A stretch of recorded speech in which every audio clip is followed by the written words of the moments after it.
Reporter ساکت رہ گئی۔ کیا؟ ایلن نے بھی بھاویں چڑھائیں اور قدرے گھبرا گئی۔ اس نے تھوک نگلا۔ کیپٹن فرشاد، آپ اپنی ٹیم والوں کو بچانے کے لیے غلط باتیں کر رہے ہیں۔ کیا یہ کیس ہماری ٹیم نے حل کیا تھا؟ میں نے پورے وقت مریضہ کے علاج اور پوسٹ مارٹم میں حصہ لیا۔ بالکل واضح ہے کہ زہر تانیہ نے دیا اور اسی سے اس کی موت ہوئی۔ یہ ہماری ٹیم کا فیصلہ ہے۔ آپ کا کیا مطلب ہے کہ وہ مشتبہ نہیں؟ فرشاد نے تیوری چڑھا کر اس کی طرف دیکھا۔ کیس ہمیں منتقل ہو چکا ہے، اب ذمہ داری ہماری ہے۔ مجھے تمہیں رپورٹ کرنے کی ضرورت نہیں۔ یہ کہہ کر اس نے رپورٹروں کی طرف رخ کیا۔ مجھے آپ سب کو بھی کوئی رپورٹ دینے کی ضرورت نہیں، لیکن مس تانیہ پر سے الزام صاف کرنے کے لیے میں وضاحت کروں گا۔ ہم ایک بڑے مجرم کو پکڑ رہے ہیں اور جیل میں ریانا کی اچانک بیماری اسی شخص کی وجہ سے تھی۔ ریانا کی اصل وجہ موت وہ دوا نہیں جس کا استعمال مس تانیہ نے کیا تھا۔ یہ الفاظ پورے اعتماد سے کہے گئے تھے، گرچہ ٹھوس ثبوت اس لمحے پیش نہیں کیا گیا تھا، مگر رپورٹرز فرشاد کے راست گو انداز سے ہل کر رہ گئے۔ اتنے صاف اور بے لاگ آدمی پر کوئی شک نہ کر سکا۔ سب کے ہونٹ بند ہو گئے۔ ایلن نے ہونٹ کاٹے۔ یہ کیس بہت تیزی سے نمٹ گیا تھا، اسی وجہ سے ٹیم نے اس کی بہت تعریف کی تھی اور اچھا خاصا کریڈٹ بھی ملا تھا۔ اسی قابلیت پر وہ خصوصی شعبے میں درخواست دے سکتی تھی، اور اب فرشاد کہہ رہا تھا کہ یہ کیس پلٹا جائے گا۔ وہ فرشاد سے سیدھا ٹکرا نہ سکی، اسی لیے حیرانی جتائی۔ کیپٹن فرشاد، شاید آپ کو غلط فہمی ہے۔ پوسٹ مارٹم رپورٹ میں نے لکھی ہے۔ پہلے وہ تلی اور معدے کے مسائل کی وجہ سے بیمار تھیں، جس سے اینڈوکرائن میں بگاڑ پیدا ہوا۔ جب وہ بے ہوش تھیں تو اس کے جسمانی افعال سب نارمل تھے۔ پھر وہ اچانک کیسے مر گئی؟ آپ یوں منہ اٹھا کر کچھ بھی نہیں کہہ سکتے۔ مجھے غلط رپورٹ لکھنے کا الزام دینا بے انصافی ہے۔ ویسے بھی لاش جل چکی تھی، اب انہیں کوئی ثبوت مل ہی نہیں سکتا تھا۔ ایلن اپنی رپورٹ کو درست ثابت کرنے پر بضد تھی، ورنہ یہ اس کی سنگین غفلت بنتی۔ یہ کہہ کر اس نے پروین کی طرف دیکھا اور آہ بھری۔ مس اسمتھ، کیپٹن فرشاد کی یہ رائے دراصل آپ کی دی ہوئی ہے نا؟ مگر آپ جدید طب کی ڈاکٹر ہیں۔ اس وقت ریانا کے کوما کی وجہ نہ سمجھ پانا قابل فہم ہے، لیکن آپ ناواقف باتوں میں عالم بن کر یہاں بے پر کی نہیں اڑا سکتی۔ پروین نے ابرو اٹھائے اور اسے دیکھا۔ کچھ بولنے سے پہلے ہی فرشاد نے ڈپٹ دیا۔ میں اندازے سے بات نہیں کرتا، یہ اس لیے کہتا ہوں کہ میرے پاس ثبوت ہے۔ ریانا کو ایک نئی دوا کا انجیکشن لگایا گیا تھا۔ ثبوت؟ ایلن نے نگلا۔ تب اسے اچانک یوں لگا کہ شاید لاش نہ جلانے دینے پر پروین کی ضد دراصل خصوصی شعبے کی درخواست تھی۔ کیا واقعی اس نے محکمے کے اہم کام میں تاخیر کر دی؟ مگر اب بھی وہ مان نہیں سکتی تھی۔ اس نے تیوری چڑھائی۔ کون سی نئی دوا؟ جب ریانا اسپتال لائی گئی تو میں نے اس کا فل باڈی چیک اپ کیا تھا۔ ایسی کوئی دوا تھی ہی نہیں، خون کے نمونے بھی نارمل تھے۔ پروین نے للی کی تفتیش یاد کر کے آہستہ سے کہا، یہ دوا جسم میں لگنے کے بعد کوئی ظاہری اثر نہیں دیتی۔ آلات سے اس کا پتہ لگانا بھی تقریباً ناممکن ہے، مگر یہ آہستہ آہستہ اثر دکھاتی ہے۔ 3-4 دن میں اچانک موت واقع کر دیتی ہے۔ تانیہ نے اعصابی تکلیف والی دوا لگائی تھی، جس سے ریانا پہلے ہی تڑپ اٹھی، مگر اس کی موت کی وجہ وہ نہیں۔ یہ سن کر ایلن کی شرمندگی اور بڑھ گئی، مگر ہمت کر کے بولی، آپ جو کہہ رہی ہیں اسے ثابت کیسے کریں گی؟ مجھے پورا شک ہے کہ آپ باتیں گھڑ رہی ہیں۔ ایسی کون سی دوا ہوتی ہے؟ میں نے کبھی سنا تک نہیں۔ پروین ہنس دی۔ تو پھر تمہیں خاصی کم عقل ہونا چاہیے۔ ایلن بھڑک اٹھی۔ مس اسمتھ، مجھے لگتا ہے آپ بہانے گھڑ رہی ہیں۔ کہتی ہیں دوا 3-4 دن بعد اثر دکھاتی ہے، مگر اب تو لاش ہی نہیں، آپ ثابت کیسے کریں گی؟ یہ کہہ کر وہ فاتحانہ انداز میں پروین کو دیکھنے لگی۔ جب لاش ہی نہ ہو تو کیس بند، پلٹنا ناممکن، اور اگر یہ ضد کریں تو وہ اوپر شکایت کرے گی کہ خصوصی شعبہ ذاتی غرض سے اختیارات استعمال کر رہا ہے۔ اوپر سے دباؤ آئے گا تو کیپٹن فرشاد کو اسی خارجی فرانزک ڈاکٹر پروین کو نکالنا پڑے گا۔ خود ایلن اس موقع کی لہر پر سوار ہو کر اپنی قابلیت بڑھا کر خصوصی شعبے میں گھس سکتی تھی۔ وہ یہی سوچ رہی تھی کہ اچانک پروین کی دھیمی مسکراہٹ سنائی دی۔ کس نے کہا لاش نہیں ہے؟ ایلن سن رہ گئی۔ کیا مطلب؟ مطلب یہ کہ لاش ہمارے خصوصی شعبے کے پوسٹ مارٹم روم میں رکھی ہے۔ پروین نے سستی سے کہا، یقین نہ آئے تو کیپٹن فرشاد آپ کو اندر گھما بھی سکتے ہیں۔ ایلن کو وہ دن یاد آ گیا۔ کیس جلد بند کرنے کی خاطر اس نے خود بھٹی پر نگرانی کی تھی، اور چونکہ اس کے خیال میں لاش جل چکی تھی، اسی لیے پروین نے غصے میں اسے پیٹا تھا، مگر نکلا یہ کہ لاش تو جلی ہی نہیں تھی۔ پروین اس دن محض اداکاری کر رہی تھی، اوپر سے اسے مار بھی دیا۔ ایلن کے دل میں غصے کی لہر دوڑ گئی۔ تم نے لاش چرا لی؟ چرانا کیا ہوتا ہے؟ اگر بات کرنے کی تمیز نہیں تو خاموش رہو۔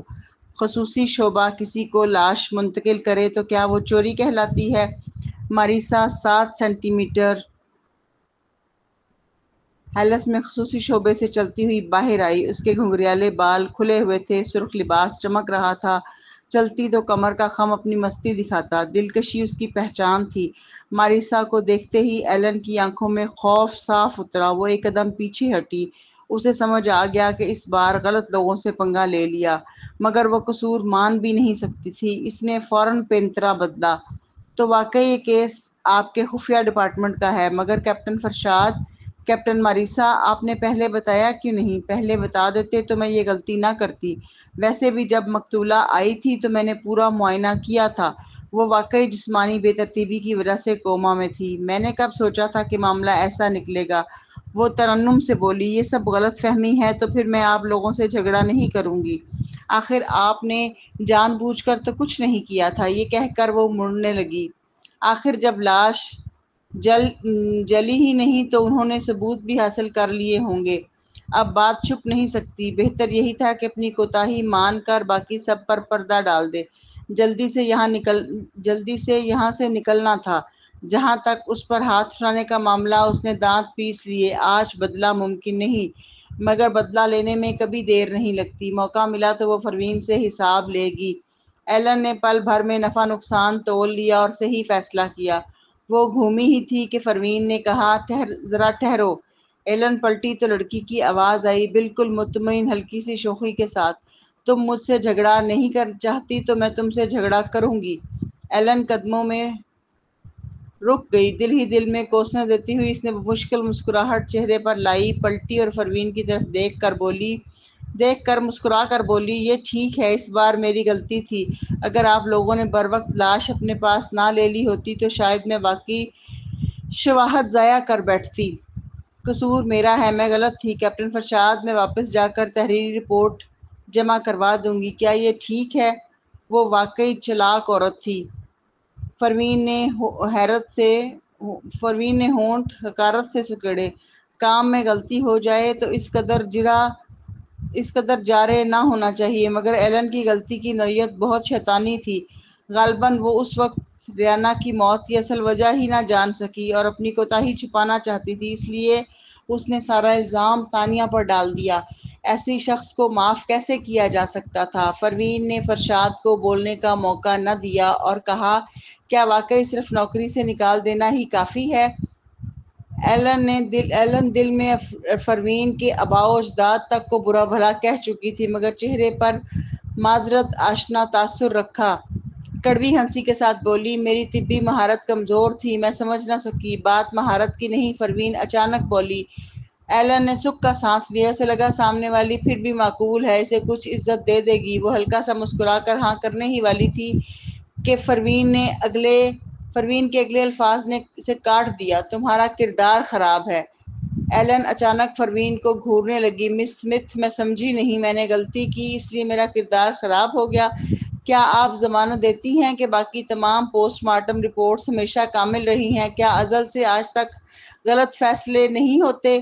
میں ضمانت نہیں دیتی، پروین پرسکون لہجے میں بولی، مگر یہ غلط فیصلہ جان بوجھ کر کیا گیا تھا۔ ایلن نے آنکھیں میچی، مجھے سمجھ نہیں آ رہا آپ کیا کہہ رہی ہیں۔ تو سیدھی بات کر لیتے ہیں۔ یہ کہہ کر پروین نے ماریسا کی طرف دیکھا۔ ماریسا، چلو، جب بھابھی نہیں بولنا چاہ رہی تو اب میری باری۔ اس نے ہلکا سا کنگارا اور کہا، تم کیس جلد بند کر کے فائدہ لینا چاہتی تھی۔ ایلن نے ہونٹ کاٹ لیے، میں مانتی ہوں کہ میں کیس ختم کرنا چاہتی تھی، مگر یہ نہیں مانوں گی کہ میں نام کمانے کے لالچ میں تھی۔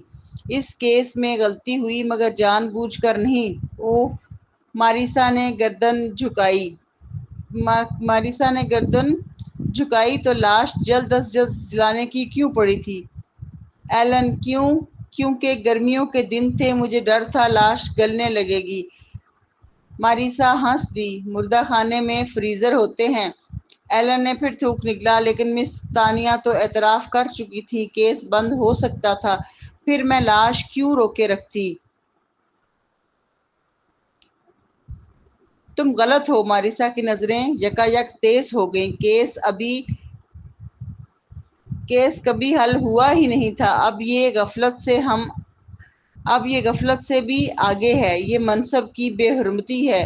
تم نے اپنی حیثیت کا سہارا لے کر لاش ہٹائی تاکہ ہمیں کوئی غیر معمولی بات نہ ملے۔ ایلن کچھ کہنا ہی چاہتی تھی کہ ماریسا مسکرا دی۔ یقیناً یہ سب تمہاری خود غرضی سے نہ بھی ہو سکتا ہے۔ ایک اور امکان بھی ہے۔ ایلن نے سکھ کا سانس لیا۔ کون سا امکان؟ شاید تم اس شخص کے ساتھ ملی ہوئی ہو جس نے ریانا جونز کو زہر دیا۔ یہ کہہ کر ماریسا نے منہ پر ہاتھ رکھا اور تعجب جتایا۔ مجھے کیا خبر تھی کہ تم دوسری طرف کی جاسوس ہو ایلن۔ پھر اس نے فرشاد کی طرف دیکھا۔ کیپٹن فرشاد، ایسی مشتبہ شخص کو فوراً گرفتار کر کے اچھی طرح تفتیش نہیں ہونی چاہیے؟ یہ حد سے زیادہ مشکوک ہے۔ فرشاد نے یہ سن کر ایلن کی طرف تعاوناً دیکھا۔ خصوصی کیسز والا شعبہ بڑے کیس سنبھالتا ہے۔ حقیقت یہ ہے کہ فرشاد کے پاس پہلے پکڑنے اور بعد میں رپورٹ کرنے کا اختیار ہے، اور جن مجرموں کو وہ پکڑتا ہے ان سے خصوصی طریقوں سے تفتیش ہو سکتی ہے۔ یہ عام محکموں سے بالکل مختلف ہے۔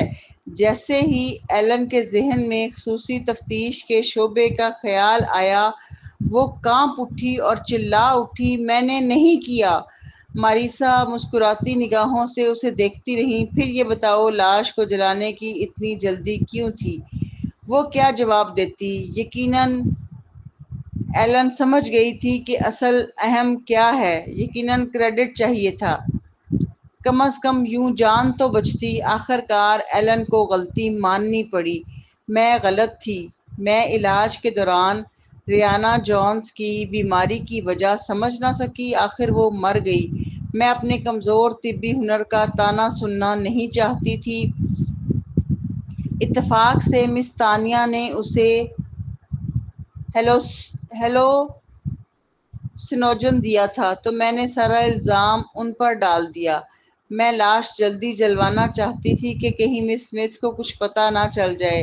نیچے موجود رپورٹرز میں ہلچل مچ گئی۔ اب حقیقت سامنے آ گئی تھی۔ سب نے کیمرے ایلن کی طرف تان دیے اور تصویریں کھینچنے لگے۔ ماریسا نے موقع غنیمت جانا اور مسکرائیں۔ پیارے صحافی دوستو، تم لوگ اس پر ہتک عزت کی خبر تو تم چلا سکتے ہو، مگر ہمارے ڈپارٹمنٹ کی کوئی چیز مت لکھنا۔ ہم رازدانہ محکمہ ہیں۔ اگر ہم تمہاری خبر میں آئے تو میں تم سب کے ساتھ چائے اور ڈیٹ کے لیے وقت نکال لوں گی۔ اس کے لہجے میں شوخی تھی، مگر بات سب سمجھ گئے، یہ تنبیہ تھی۔ اسی لیے رپورٹرز نے وعدہ کیا، نہیں، ہم صرف مس تانیہ پر سے الزام ہٹائیں گے، آپ کے محکمے کے کیس کی خبر نہیں دیں گے۔ یہی اچھا ہے۔ تم تو سچ میں بڑے کیوٹی ہو۔ ماریسا کی نگاہ پہلی قطار کے ہینڈسم فوٹوگرافر پر رکی، پھر فوراً ہٹی اور بے رغبتی سے ایلن پر جا ٹھہری۔ اور تمہیں پتہ ہے اب کیا کرنا ہے؟ ایلن: کیا کروں؟ ماریسا: اوہ مائی گاڈ، اتنی بے وقوفی! ایسا کیسے کوئی بوائے فرینڈ رکھ لیتا ہے؟ جب تم غلطی مان چکی ہو تو فوراً رپورٹ لکھو، پھر اوپر والوں کے فیصلے کا انتظار کرو۔ یہ فیصلہ کم از کم معطلی تو ہوگی۔ ایلن غصے سے مٹھیاں بھینچے کھڑی رہی۔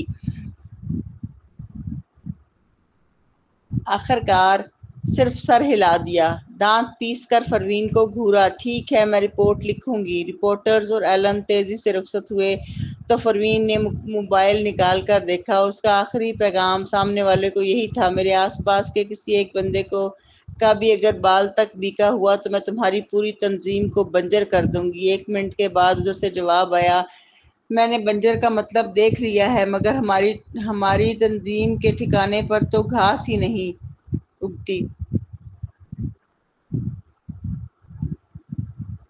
پروین سوچ میں پڑ گئی کہ کیا اس انسان کے دماغ میں کوئی خرابی ہے؟ یہ سوچ ہی رہی تھی کہ اگلا میسج آ گیا، تم نے لاش نہیں جلائی، اب سمجھ آیا، تم شروع سے ہی مجھے چال میں پھنسا رہی تھی، تم انتظار کر رہی تھی کہ میں رابطہ کروں اور تم موقع پا کر مجھے دھر لو۔ بدقسمتی سے میرے پاس بہت سے لوگ ہیں جو میری حفاظت کرتے ہیں، تم مجھے نہیں پکڑ سکتی۔ پروین نے آنکھیں سکیڑیں اور جواب ٹائپ کیا، میں تمہیں پکڑ چکی ہوں۔ نیو یارک کے ایک شاندار ہوٹل میں ایک لمبا پتلا اور دبلا سا وجود بیٹھا تھا، اس کا صرف تھوڑی اور ہونٹ نظر آ رہے تھے، اس کے گلابی ہونٹ کچھ حد تک دل فریب لگ رہے تھے، ہونٹوں کے کونے ہلکے اوپر کو اٹھے ہوئے اور سفید دانتوں کی جھلک اس کے چہرے کو ایک ننھے شیطان جیسی پرکشش مسکراہٹ دے رہی تھی۔ جب اس نے یہ پیغام دیکھا، میں نے تمہیں پکڑ لیا ہے، تو اس کی مسکراہٹ اچانک جم گئی۔ وہ فوراً کھڑا ہو گیا اور گھبراہٹ سے دونوں طرف کھڑے آدمیوں سے بولا، جلدی، ان کے لوگ یہاں پہنچ گئے ہیں، فوراً نکلو۔ سب نے جھٹ پٹ سامان سمیٹا اور چھوٹے بیگ اٹھا کر شان سے باہر نکلنے لگے، مگر جیسے ہی دروازے کی طرف پہنچا رک گیا، پھر آہستہ سے کھڑکی کی طرف گیا اور نیچے جھانکا۔ کچھ لمحے غور سے دیکھنے کے بعد اچانک ہنس پڑا اور غصے سے بولا، حرامزادو، میں تو پھر اس عورت کے دھوکے میں آ ہی رہا تھا۔ وہ کمرے میں آگے پیچھے ٹہلتے ہوئے بڑبڑانے لگا، کتنی عیار، مکار، فریبی اور چالاک۔ چار القاب کے بعد اور کچھ نہ سوجا تو دماغ پر زور دے کر آخر میں غرایا، کتنی ہوشیار، ذہین اور خبردار رہنے والی ہے، مجھے ہر حال میں اسے اپنی لونڈی بنانا ہے۔ ارد گرد کھڑے محافظ چپ چاپ رہ گئے، ان کا دل چاہا تھا کہ اپنے ننھے آقا کو یاد دلائیں کہ ذہین اور ہوشیار تو تعریف کے الفاظ ہیں، مگر جب دیکھا کہ وہ طیش میں ہے تو دانشمندی یہی تھی کہ خاموش رہیں۔ ادھر ماریسا جھک کر پروین کے فون پر نظر ڈال رہی تھی۔ کسے میسج کر رہی ہو تم؟ کہیں تم اپنے کزن کے پیٹھ پیچھے کوئی نیا حسین لڑکا تو نہیں ڈھونڈ لیا؟ تمہیں اتنی انکول حرکت نہیں کرنی چاہیے۔ پروین وضاحت دینے ہی والی تھی کہ ماریسا نے کہا، اچھے لوگ چھپائے نہیں جاتے، اگر کوئی ہینڈسم ملا ہے تو مجھے بھی شریک کرو۔ پروین یہ سب دیکھ کر اسے سمجھ آ گئی کہ حسن پرستی کے جراثیم تو مہدی خاندان کی جینز میں ہیں، اسی لیے شمائل بھی حسینوں کی دیوانی ہے۔ اس نے فون ماریسا کے حوالے کر دیا۔ ماریسا نے میسیجز دیکھ کر حیرت سے کہا، پروین، یہ پتہ ہم نے پہلے ہی چیک کیا تھا نا، یہ ایک بڑی انٹرنیشنل ہوٹل ہے، غیر ملکی مہمان آتے جاتے ہیں، ہم نے کل ہی 100 سے زیادہ لوگوں کی پڑتال کی ہے مگر کچھ ہاتھ نہیں آیا۔ اوہ، میں تو صرف اسے ڈرانا چاہتی تھی، یہ اس بیوقوف کا قصور تھا جو روزانہ اسے ایسے میسج کرتا تھا۔ پروین نے مزید کہا، ویسے اس سے شاید وہ باہر نکل آئے۔ ماریسا نے ابرو چڑھائے مگر فوراً سمجھ گئی، اگر میں اس کی جگہ ہوتی تو یہ میسج دیکھ کر گھبرا جاتی اور فوراً نکل بھاگتی۔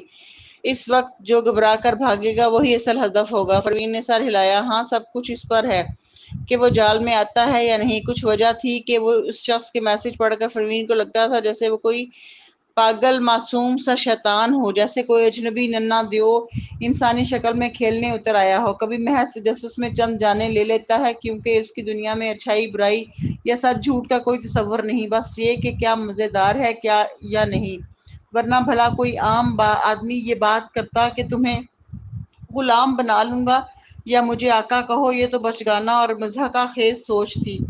ماریسا اور فرشاد نے فوراً ہوٹل کے گرد موجود خفیہ اہلکاروں سے رابطہ کیا کہ نگرانی رکھیں۔ نتیجہ یہ نکلا کہ ماریسا بولی، کچھ مہمان کمرے چھوڑ کر جا رہے تھے، ہمارے لوگ پیچھے لگ گئے ہیں مگر دیکھنے سے تو وہ اصل ہدف نہیں لگتے۔ پروین نے کہا، یہ بھی فطری ہے، پہلی بار میں نے اسے دھوکہ دیا تو وہ پہلے ہی چکنا ہو چکا ہے، اس کا مطلب دماغ چل رہا ہے۔ ماریسا اور فرشاد، لیکن اگر وہ ذرا سا بھی ڈرا ہے تو محنت وصول ہو گئی۔ پروین کے ہونٹ ہلکے اوپر کو اٹھے۔ ماریسا اس کے کندھے پر بازو رکھ کر بولی، پروین، جب میں نے تمہیں پہلی بار دیکھا تھا تو لگا تھا تم ٹھنڈی مزاج اور معقول سی لڑکی ہو، لیکن اب لگ رہا ہے میں نے غلط سمجھا۔ وہ کہاں نیک بچی تھی، وہ تو بگڑی ہوئی اور مغرور تھی، بس اس کی بادامی آنکھوں نے سب کو دھوکے میں ڈال رکھا تھا۔ پروین نے جمائی لی اور لاپرواہی سے کہا، چلو ہوٹل چلیں، خود دیکھ لیتے ہیں۔ فرشاد نے اس بات میں سر ہلایا، بالکل یہی سوچ رہا تھا۔ دونوں اپنی گاڑیوں کی طرف بڑھے۔ ماریسا بھی پروین کے ساتھ جا بیٹھی۔ میں بھی ساتھ چلوں گی۔ آخر کیپٹن فرشاد جیسے ہینڈسم کے ساتھ رہنا مزے کی بات ہے۔ پروین اب اس کی باتوں سے بے اثر ہو چکی تھی، اس لیے کوئی توجہ نہ دی اور گاڑی بڑھا دی۔ کچھ ہی دیر میں وہ گرینڈ ہوٹل وینس پہنچ گئے۔ یہ نیو یارک کا 6 میں سے ایک نایاب 6 ستارہ ہوٹل تھا۔ یہاں وہی رہ سکتا تھا جو امیر یا اباثر ہو۔ کچھ غیر ملکی تاجر بھی یہیں ٹھہرتے تھے۔ ہوٹل کی لابی شان و شوکت سے بھری تھی۔ لاؤنج میں رکھے لیدر کے صوفے اعلیٰ معیار کے تھے۔ تینوں اندر پہنچے تو ماریسا نے ایک کمرہ بک کیا، ساتھ ساتھ بولی اصل نگرانی کا طریقہ یہی ہے کہ دشمن کے قریب رہا جائے۔ میں چند دن یہیں ٹھہروں گی۔ پھر اس نے فرشاد کی طرف دیکھ کر شرارت سے پوچھا، کیا خرچے محکمے سے ری ایمبرس ہوں گے؟ فرشاد ہچکچایا، ایک عورت کا یہاں اکیلے رہنا خطرناک ہے۔ بہتر ہے کہ ماریسا نے فوراً شرما کر کہا، او کیپٹن فرشاد، آپ میرے ساتھ رہنا چاہتے ہیں، مگر تب تو ہم کپل بن جائیں گے۔ فرشاد کے ہونٹوں پر کھچاؤ آ گیا۔ وہ جھنجھلا کر بولا، آپ نے غلط سمجھا کیپٹن ماریسا، میرا مطلب تھا کہ میں خود یہاں رہوں گا۔ ماریسا نے پلکیں جھپکائیں اور پھر ہنس کر کہا، ہاں ہاں، کام کے بہانے عیش کرنا چاہتے ہیں، ہے نا؟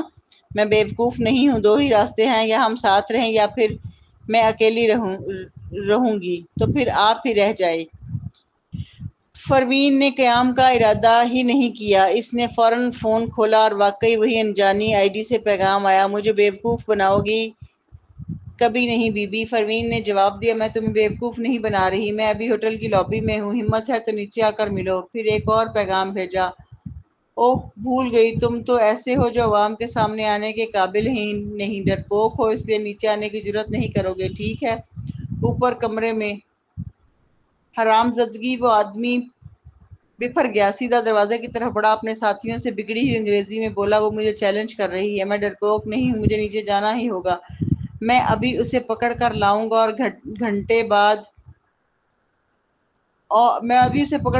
اور وہ گھٹنے ٹیک کر مجھ سے رحم کی بھیک مانگے گی۔ مگر ان آدمیوں نے اسے سنا تو گھبرا گئے اور روکنے لگے، سر آپ نہیں، مگر اس کا جملہ پورا ہونے سے پہلے ہی اس شخص نے اسے پرے دھکیل دیا، ہٹو راستے سے اور مجھے نکلنے دو، آج میں اس موٹے سے بچے کو خود پر ہنسنے نہیں دوں گا۔ وہ لوگ اس جتنے طاقتور نہ تھے، اس لیے وہ آسانی سے چھوٹ کر نکل گیا۔ وہ باہر لفٹ ہال کی سمت چل پڑا۔ یہ دیکھ کر وہ ایک دوسرے کو تکنے لگے اور اچانک کہنے لگے، لگتا ہے پھر اسی پرانے طریقے پر بھروسہ کرنا ہوگا۔ پروین نے پیغام بھیجنے کے بعد کچھ دیر انتظار کیا۔ اس دوسری طرف والے کی سوچیں بچوں جیسی تھیں، اگرچہ آئی کیو اونچا تھا، پھر بھی چھیڑ چھاڑ شاید اثر کر جاتی، مگر خلاف توقع نہ وہ نیچے آیا نہ ہی جواب دیا۔ اسی ذبذب میں تھی کہ ہوٹل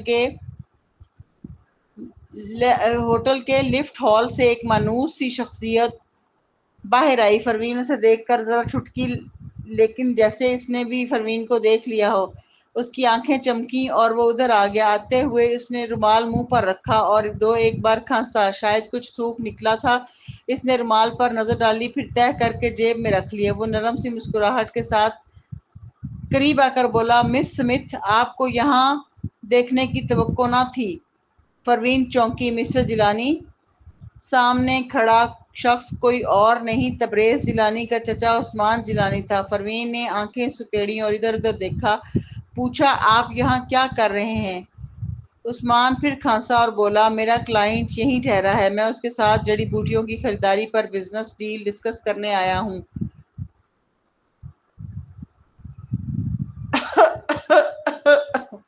آپ سے ملے خاصا عرصہ ہو گیا مس سمتھ، مگر آپ ہمیشہ کی طرح چمک رہی ہیں، آپ یہاں کیوں آئی ہیں؟ پروین کچھ کہتی اس سے پہلے ہی ماریسا جھٹ سے دونوں کے درمیان آ گئی۔ ادھر ادھر دیکھ کر اس نے پروین کے کندھے پر تھپکی دی، اوئے بڑی چالاکی دکھا رہی ہو پروین۔ مگر وہ جملہ پورا کرتی اس سے پہلے ہی پروین بول پڑی، یہ میرے سابق منگیتر کے چچا ہیں۔ ماریسا کی بات گلے میں ہی اٹک گئی۔ عثمان نے دوبارہ 2 کھانسیاں ماری اور مسکرایا۔ اس کی گاڑی بھاری آواز کان کو بھلی لگتی تھی۔ یہ تو دکھ ہوا مس سمتھ، کیا ہم دوست نہیں ہیں؟ اسے لگا کہ ابھی ابھی تعارف دیتے وہ کچھ زیادہ ہی فاصلہ رکھ گئی۔ پروین نے ذرا سوچا، اب تک ان دونوں کی کئی بار بات ہو چکی تھی، تو اس نے سر ہلا کر کہا، کہہ سکتے ہیں۔ عثمان نے لاڈ سے سر ہلایا، یہ تو ایسے لگ رہا ہے جیسے آپ زبردستی کہہ رہی ہیں۔ پروین ہنس دی، اچانک بولی، اگر یہ میسج پر ہوتا تو میرا جواب غالباً نقطوں کی ایک قطار ہوتا۔ عثمان نے پیشانی تھامی۔ کیا میں اتنا بول گیا کہ آپ کے پاس کہنے کو کچھ بچا ہی نہیں مس اسمتھ؟ پروین نے اس کی آنکھوں میں دیکھا۔ جب یقین ہو گیا کہ وہ ایک دم نارمل اور مطمئن انداز میں کہہ رہا ہے تو اس نے مسکرا کر جواب دیا، ہرگز نہیں۔ عثمان کچھ اور بات بڑھانا چاہتا تھا مگر وقت دیکھ کر بولا، میں دراصل آپ کو پچھلی بار میری فارماسیوٹیکل کمپنی کی رجسٹریشن میں مدد کے شکریہ میں کھانے پر بلانا چاہتا تھا مگر ابھی میری بزنس میٹنگ ہے، اگلی بار۔ پروین ایک طرف ہٹ گئی۔ ٹھیک ہے، اگلی بار۔ عثمان اس کے پاس سے گزر گیا۔ کالے سوٹ میں وہ 29 برس کا آدمی خاصا سنجیدہ اور باوقار لگ رہا تھا۔ پروین ابھی اس کی پشت کو دیکھ ہی رہی تھی کہ ماریسا نے ہاتھ جھلایا۔ بس کرو گھورنا، وہ جا چکا ہے۔ اتنا ہینڈسم اور جنٹل مین سامنے تھا، پھر تم نے ثالث جیسے خوش مزاج کو کیوں چنا؟ اس میں رومانوی ہڈی ہی نہیں ہے۔ پروین نے نگاہ واپس کھینچی اور فرشاد کی طرف دیکھا۔ فرشاد نے سر ہلایا۔ اس نے ایئر فون پر ہاتھ رکھا اور مدھم آواز میں بات کی۔ 2 منٹ بعد بولا، وہ واقعی بزنس میٹنگ کے لیے آیا ہے۔ دوسری طرف والا سمندر پار کا ہرب مرچنٹ ہے اور اس کی ایک اور میٹنگ بھی بعد میں ہے۔ یہ سن کر پروین نے سکون کا سانس لیا۔ وہ ابھی عثمان کو ہی وہ پراسرار شخصیت سمجھ بیٹھی تھی مگر عثمان نہایت مہذب انداز میں بولتا تھا، الفاظ بہت مناسب تھے۔ اس کا انداز اس پراسرار شخص سے یکسر مختلف تھا جسے انگلش کی زیادہ شدھ بدھ نہیں۔ اس نے ابھی جانچنے کو خود لائنز والی بات بھی چھیڑی تھی۔ عثمان بھی اس کا مطلب سمجھتا تھا، لہٰذا اسے فہرست سے نکال دینا ٹھیک ہوگا۔ شاید یہ سوچتے اس نے موبائل پر نظر ڈالی۔ ابھی تک اس کی طرف سے کوئی میسج نہ آیا تھا۔ تینوں نے ہوٹل لابی میں کئی گھنٹے انتظار کیا۔ جب کوئی سراغ نہ ملا بلکہ وہ تو پروین کو میسج بھی بھیجنا چھوڑ چکا تھا۔ پروین اٹھ کھڑی ہوئی۔ تم دونوں یہی نگرانی جاری رکھو، میں پہلے چلتی ہوں۔ ماریسا فوراً بول اٹھی، تم جیسا تیسرا پہیہ تو کب کا نکل جانا چاہیے تھا پروین۔ میں اور کیپٹن فرشاد یہاں ٹھیک ہیں۔ پروین کے جاتے ہی ماریسا نے فون نکالا اور کال پک کی۔ پروین جا چکی ہے، اب گھر جا رہی ہے۔ ثالث وہ کیا کر رہی ہے؟ سیدھا اس سے کیوں نہیں پوچھتے؟ مجھ سے کیوں؟ جیسے وہ میرے بستر میں آنے والی ہو۔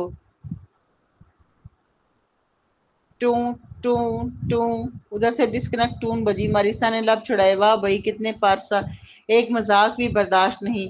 پروین اسمتھ ہاؤس واپس گاڑی لے آئی۔ اندر داخل ہوتے ہی اس نے دیکھا کہ ثالث پارکنگ میں اس کا منتظر ہے۔ اس کی گھورتی نگاہوں سے پروین کو یوں لگا کہ جیسے وہ کسی دوسرے مرد کے ساتھ رنگے ہاتھوں پکڑی گئی ہو۔ وہ اتری اور بولی، آپ یہاں کیا کر رہے ہیں؟ تمہارا انتظار، مرد نے بالکل سادگی سے جواب دیا اور پھر پلٹا اور اس کے ساتھ ہو لیا۔ آج کل کیا تفتیش کر رہی ہو؟ پروین نے لمحہ بھر سوچا اور کہا، میں حاملہ کیسے ہوئی؟ اس نے ثالث پر ایک نظر ڈالی۔ حسب توقع اس نے ناک چھوتے ہوئے شرمندگی سے نگاہ چڑھائی۔ پروین کے ہونٹوں پر مسکراہٹ آئی۔ اچھا سناؤ، تمہارے پاس کیا ثبوت ہے اور تمہاری تحقیقات کہاں تک پہنچی ہیں؟ ثالث بھی اس وقت کسی سازش کا شکار ہوا ہوگا ورنہ وہ حارث کی ماں سے اتنی نفرت کیوں کرتا اور یہ بھی کیوں نہ جانتا کہ وہ کون ہے۔ جب اسے محسوس ہوا کہ پروین اب سب سمجھ چکی ہے تو ثالث نے ہلکی سی آہ بھری۔ اصل میں شروع میں سچ کہہ رہا تھا۔ شروع میں یعنی اس وقت واقعی کچھ دیر کے لیے ثالث بے ہوش تھا مگر جب وہ ہوش میں نہ تھا اور اسے کچھ یاد بھی نہ تھا تو پروین حاملہ کیسے ہوئی؟ وہ یہ سوچ رہی تھی کہ اس کے فون نے 2 بیپ دیے۔ اس نے سر جھکا کر دیکھا۔ اس نے نامعلوم نمبر سے نیا پیغام تھا، ہاں جب میں نیچے آیا تو تم جا چکی تھی۔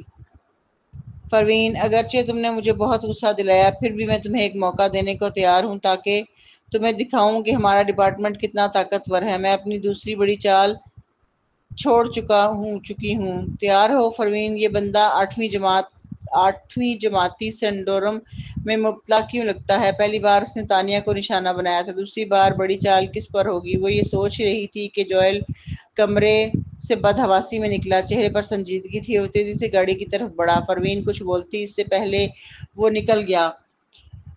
لگا کوئی گڑبڑ ہو گئی۔ اسمتھ کارپوریشن میں ہڑبڑ مچی ہوئی تھی۔ جوئل دفتر میں داخل ہوا تو آئی ٹی ڈپارٹمنٹ والے بول اٹھے، مسٹر اسمتھ یہ تو بالکل عجیب ہے، ہمارا نیٹ ورک اچانک بنا وارننگ کے ڈاؤن ہو گیا، سب کمپیوٹرز وائرس سے متاثر ہیں، میں نے نیٹ ورک کیبلز کھینچ دی ہیں مگر فائدہ نہیں ہوا، انویڈرز بہت طاقتور وائرس استعمال کر رہا ہے۔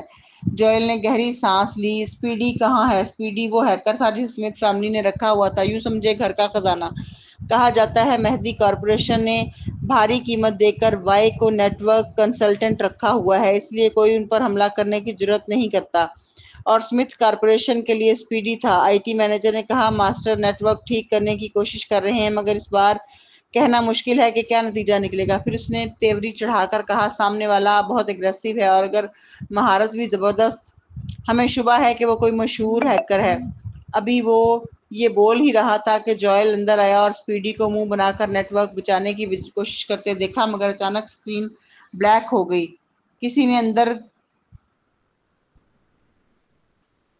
کسی نے اندر گھس کر خراب کر دیا تھا۔ اسپیڈی کو مرمت کا موقع ہی نہ ملا۔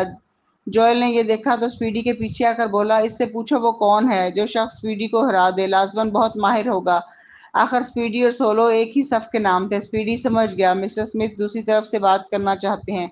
اس نے ٹائپ کیا تم کون ہو؟ ادھر سے جواب آیا میں کیو ہوں۔ جوئل کی آنکھیں سکڑ گئیں۔ ہوٹل کے کمرے میں کسی نے پوچھا سر آپ کیو بن کر کیوں بول رہے ہیں؟ وہ آدمی لبوں پر خباثت بھری مسکراہٹ لیے بیٹھا تھا۔ وہ بولا کیونکہ کیو زیادہ نیٹ ورک نہیں گھومتا، اس لیے کوئی اسے ڈھونڈ نہیں سکتا۔ اس کا نام خود خوف بٹھا دیتا ہے۔ اوپر سے اگر میں کہوں کہ میں کیو ہوں تو وہ اصل کیو کے پاس مدد کو نہیں جائیں گے۔ ویسے ہمارا ہیکر کھلونا کچھ کم نہیں لگتا ہے، اس نے جینیاتی ترمیم والی دوا کے ساتھ اڈاپٹ کرا لیا ہے۔ ریانا جونز سے تو کہیں زیادہ کام کی نکلی۔ وہ ردی تو میری ایک خوراک ضائع کرا گئی۔ مگر جب اسمتھس کا نیٹ ورک چل ہی نہیں رہا سکے گا تو انہیں میری بات ماننی پڑے گی۔ ہاں ہاں ہاں۔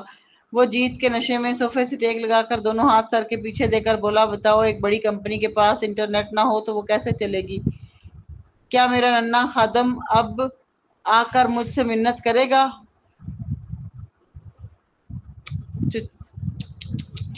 مجھے تو بڑا مزہ آنے والا ہے۔ وہ سیدھا بیٹھا اور بولا ہاں ہماری نئی کھلونا لڑکی سے کہو کہ انہیں مزید تحفے دے، جہاں تک دے سکتی ہے، انہیں کونے میں لگا دینا ہے، پھر میں اپنے ننھے خادم سے ڈیل کروں گا۔ جی سر۔ اس کے جاتے ہی کمرے میں ایک بھاری نرم آواز سنائی دی، ڈراؤنی ملامت تھی، فضول حرکتیں بند کرو۔ میں کیا فضول کر رہا ہوں؟ تمہیں مزہ نہیں آتا؟ اور تم مجھے حکم دینے والے کون ہوتے ہو؟ میں ننھا ماسٹر ہوں، ہر بات میری چلتی ہے۔ دفعہ ہو جاؤ تم یہاں سے۔ باہر پہرا دینے والے یہ سب سن کر بھی بے پرواہ رہے، جیسے وہ اس گفتگو کے عادی ہوں۔